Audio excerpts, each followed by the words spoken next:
All right, so we are going to be moving on to game number 4 right here, right now. And so spawning down here in the bottom left side is going to be TQ State, who is currently down 1-2 versus his opponent, the green Zerg player, EG IdrA. So again, a Protoss versus Zerg here in the finals of the first qualifying round. I did misspeak a little bit. It is going to be the national finals where these players are advancing to, as 8 players are going to advance. This is the very first qualifying round. Winner of this will advance, and the loser will have to rework his way all the way through the brackets to try and get to the finals once again to have one more shot at qualifying. So TQ State, while he is down 1-2, he was able to take IdrA in a pretty standard game in game number 2.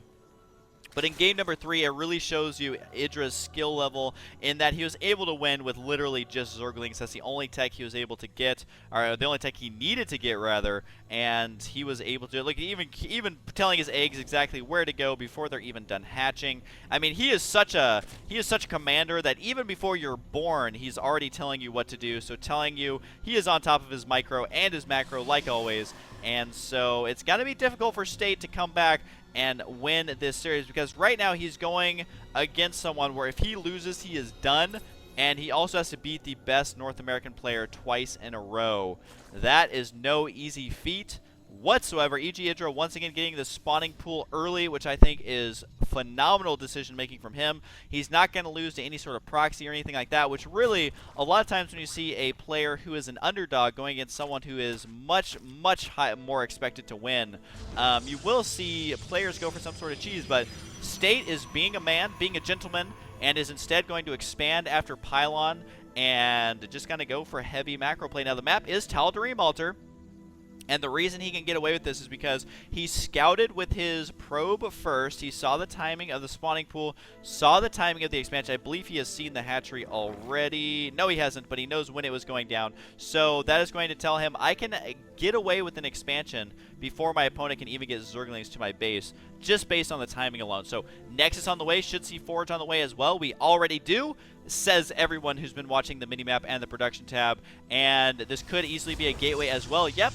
so this is completely standard play by our Protoss player right now. One thing IdrA could do, which I don't know if he will, if he wants to have a more fun game to watch, is he could go cancel the hatchery and go for roaches, which I don't think I've ever seen not work in this situation, just because you get there so early that it's difficult to hold off as a Protoss, and especially with like this cannon placement right here, a couple, like 3 or 4 roaches right here can take it out because they can all attack it easily. The entrance is still open as well, and a couple of Zerglings going to be running down here. They could potentially kill these probes and get inside the main base, which not going to happen there. Cannon just now finishing, so that will be held off. But IdrA knows exactly what's going on here, and he can expect either a Stargate opener or a delayed kind of 6-gate attack, which, not that the 6-gate's really delayed, but it's definitely a much later timing attack than, say, a 4-gate. So IdRA's just going to have to do the right thing and decide what the right thing is, which in his mind is going to be expanding, which is almost always his answer in any matchup, is just get a lot of bases, get a lot of drones, and the rest is easy. So he does have that on the way, and we are going to see a bit of a macro game here moving forward. So as this game is kind of building up, I just want to mention really quick, anyone can play in these games. You just have to register us.wcg.com.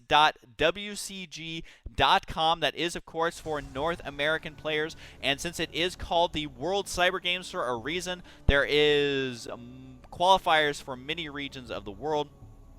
Really surprised to see this Overlord still hanging out here, as could potentially get taken out by StarCraft, which is why it's chrono boosted out right now.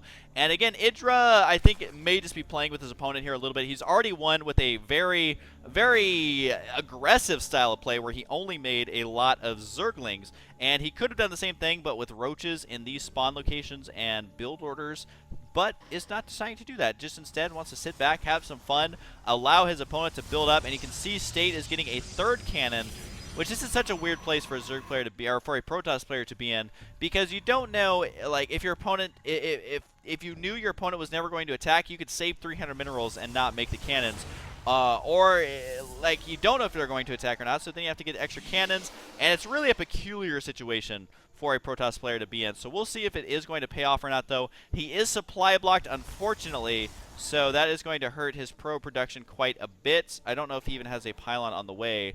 The production tab shows no pylons on the way, and just now throwing down 2 pylons, so supply block for quite a while. Not a comfortable situation when you're going against someone like IdrA, who I don't think I've ever seen get supply blocked. You could kill 30 of his overlords, and he already has 30 more made in his base and doesn't get supply blocked. So the Zealot is scouting around here. This Zealot has a lot of things on his to-do list, as he is scouting around everywhere, but decides to throw that to-do list out the window and is instead going to move down here, which unfortunately his daily stroll is now infested by Zerg, so that's going to be short-lived by that regard. So the Queen is kind of chilling out over here. We'll see a Zealot to play with, and the Zealot is just going to run by. May try and go for some drones, but not even that big a deal. Look at that micro from IdrA, saving all of his drones so far and doing no damage here. Once he gets the Zerglings back over here, does lose 1 drone, but not a big deal. The Zealot trying to do as much as he can and will not get any more drones as he gets taken out quite easily there.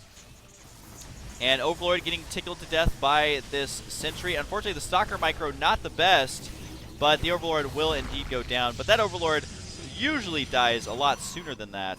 And what do we have coming out here? We do have an Immortal. The timing of this does seem definitely delayed based by the fact that he was supply blocked there and is working on the armor upgrade right now, as he does have +1 attack completed. IdrA going for a Spire, which that's kind of fun. If you're a Zerg player, he can get away with that, I think, in this situation. And just make a bunch of Mutalisks. Really, what can the Protoss player do? Well, he can try and get out sentries, use Guardian Shields, or use cannons for defense while putting out some pressure. The reason that Mutalisks aren't used that much is for that reason, because if a Protoss player gets a couple of cannons just to hold it off for a little bit and then puts on a lot of pressure on the Zerg, what does the Zerg have to deal with the ground army? If he has Mutalisks, that's not really good at engaging Stalkers directly. Same thing with Sentries. Sentries are surprisingly good if you use the Guardian Shield versus the Mutalisks, but yeah. I don't know. It's a very interesting balance where if the Mutalisk can do some damage, then that's awesome. But if they don't, then all of a sudden you're in a crazy defensive position that's hard to hold. This Zealot trying to hold his own against a plethora of Zerglings. He will indeed kill 4, so he has paid for himself. But that was kind of like, I felt like we were watching 300 there. 1 Zealot versus 9 million Zerglings that are running around for IdrA, which IdrA is just loving Zerglings in this matchup. I mean, look, he's now all the gas he's saved is for 7 Mutalisks, and how many? I'm afraid to look at how many Stalkers on the field. 4 Stalkers on the field, 3 Sentries. So there's more air units than there is units that can shoot air, if I said that correctly, by our Protoss player, who is definitely not wanting to get supply blocked here, as he does have a bunch of pylons on the way right here. A Dark Shrine and a Templar Archives. I don't know what his plan is here, but whatever it is not very good against Mass Muta, because he currently has no anti-air whatsoever. I mean, of course he has a couple of things, but no cannons in the mineral line, no cannons here, and does he even have an observer? Yeah, he does have an observer. I just guess it hasn't spotted exactly what's going on, because here come the Mutas right now, and this is not what a Protoss player wants to see at this stage of the game with so few anti-air units. Now, the thing about this is that in a straight-up fight, the Protoss army would win, but there's not enough units to kill these units quickly that are flying around. And so, look at this. Lots of probes going to die here. Not a good situation at all. 3, 4 or so probes going to get taken out, even more. And again, he just doesn't have enough units to leave him around to safely guard these locations. So even though you get a couple of shots here, it's just not going to be enough. A slight engagement over here did force a cancel on the Nexus with those Zerglings. So not good. Not good at all. The Mutalisks are engaging at a weird angle, as you could lose a Mutalisk here or 2. But nope, the Hydralisks are going to get out of there and survive for just a little bit longer. Guardian Shield, that was a little preemptive, as those Mutas weren't even going to engage there. And I really like what IdrA's doing here, expanding during all this, getting defenses, and as well as just trying to snipe the pylons, and just doing everything he can to drive this Protoss player crazy. +1 attack on the Mutalisk is nearly completed. There is a Warp Prism over here, but IdrA knows the chance of DTs is very high, so he's going to fly these Mutalisks over here and spot this. More DTs aren't going to be able to do that much. Spotted here by something that no longer is spotting it. So the Overseer decides to leave, but this DT is still alive. Did get 10 kills. Most of those were Zerglings, though, and the DT is still alive. Going to hide it here. However, it most likely will be spotted by these Overseers. Overseers just flying around like, hey, have you guys seen any DTs? No. Okay, me neither. So let's go back to floating around. This DT is live. Does get spotted here. Nice controller by IdrA, able to spot that. Very difficult to see that on the minimap, but he had no trouble in dealing with that at all. And army size is showing 122 to 158. How many of that is roaches? None. 0 roaches, as there is 22 Mutalisks. Is he hiding how many mutas he has right now? I feel like he is. There they are. He's like, IdrA's like, oh, okay. Well, I have 22 of these now. Let's go have some fun. Kind of like, I don't know, if I finally learned how to fly, I think I'd go have fun with it, which is exactly what IdrA's going to do. And 2 cannons will not be enough. There's no Phoenix, there's no Archons for splash damage. 5 cannons in all is on the way. That is a lot of cannons. But unfortunately, just not enough to deal with this critical mass of mutas, which Blink is done, but these Stalkers literally just blinked to their death and will all get taken out. Keeping in mind that Mutalisks are light, they do not count as armored, so they do not take additional damage versus those Stalkers. There's a couple of High Templar in here. Don't know if we have Storm. Investing in an Archon may be very good here if you can get a couple of splash damage shots off. However, they are the older Archons, which have the much shorter arms. They only have a range of 2 rather than a range of 3, and so not going to be able to do as much splash damage just because the range isn't long enough to hit them. And a person who uses the control well will be just fine. Overseer here, once again, going to prevent any DTs from causing too much damage. Psystorm going to be on the way as well. Workers killed, 21 workers killed by our Protoss, which isn't too bad. Got to blink over here and do a lot of damage to these Stalkers. Really, I think the Mutalisks would just barely win in a straight-up battle, but the Mutalisks do cost more, so you don't want to be sacrificing them to the much cheaper Stalkers, which are much lower on the gas count especially. That's why you want to use them for the worker harass and things like that.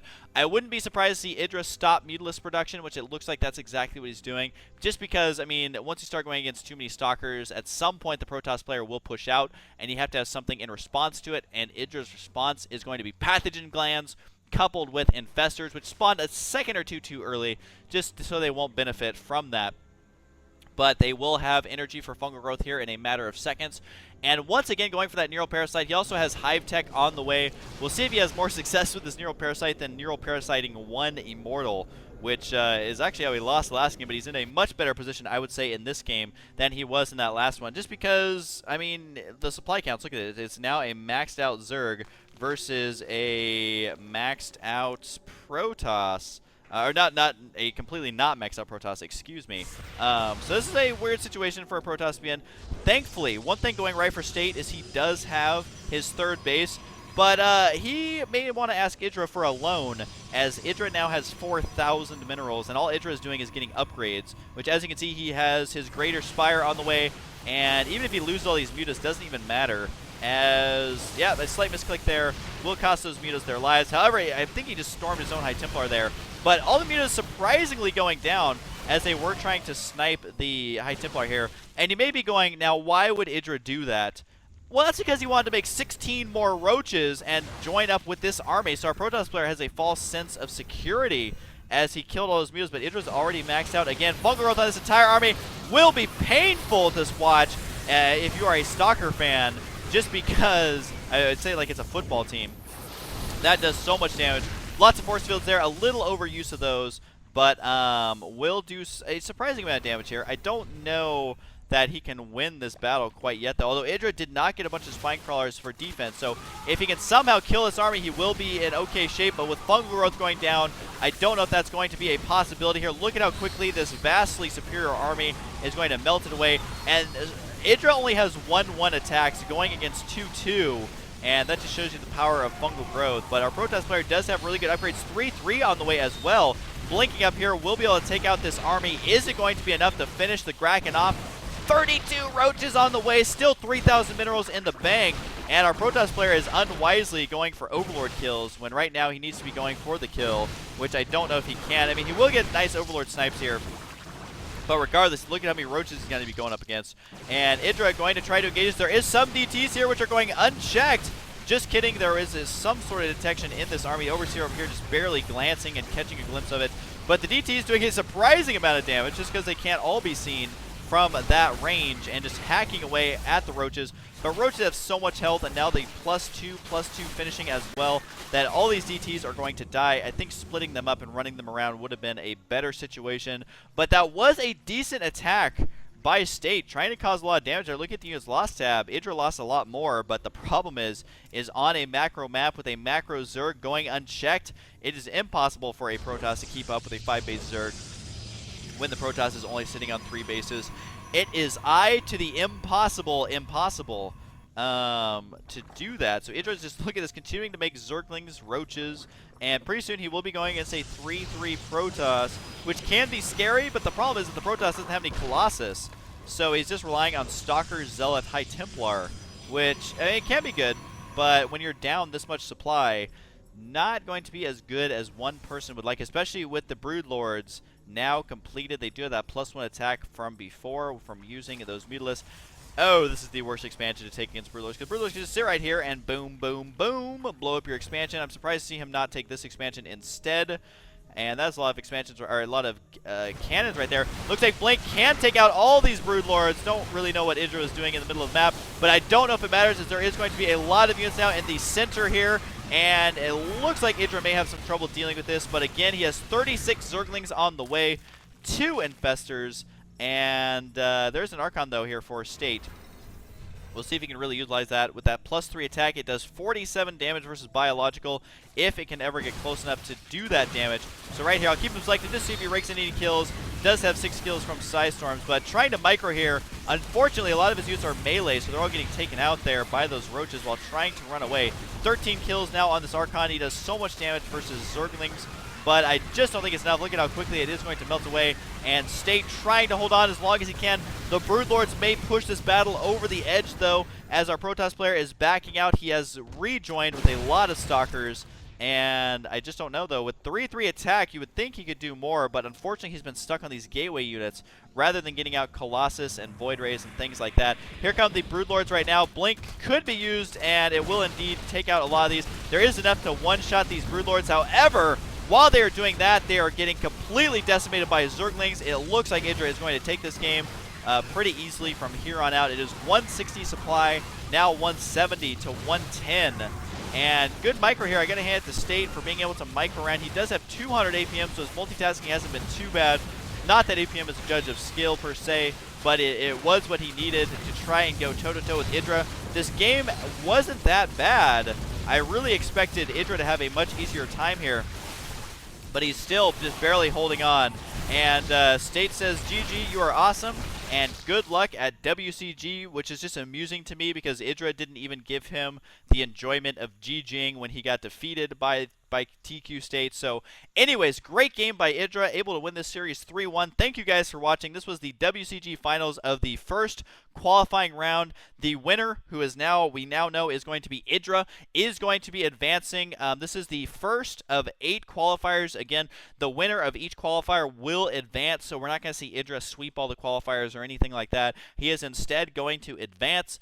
And yeah, that's going to be that. Thank you guys for watching. The videos will be streamed by WCG, uploaded, and you can also view them on my YouTube channel, which is just youtube.com/HuskyStarcraft. So thank you guys for watching. I cannot wait to cast the remainder of the qualifying rounds, as I am expecting lots of epic games in the near future. So once again, thanks to WCG for putting on tournaments like this. Thanks to WCG for existing, because any organization that is based around gaming is the organization that I want to support. So I hope you guys enjoyed, and I will see you guys next time in the next WCG qualifying rounds.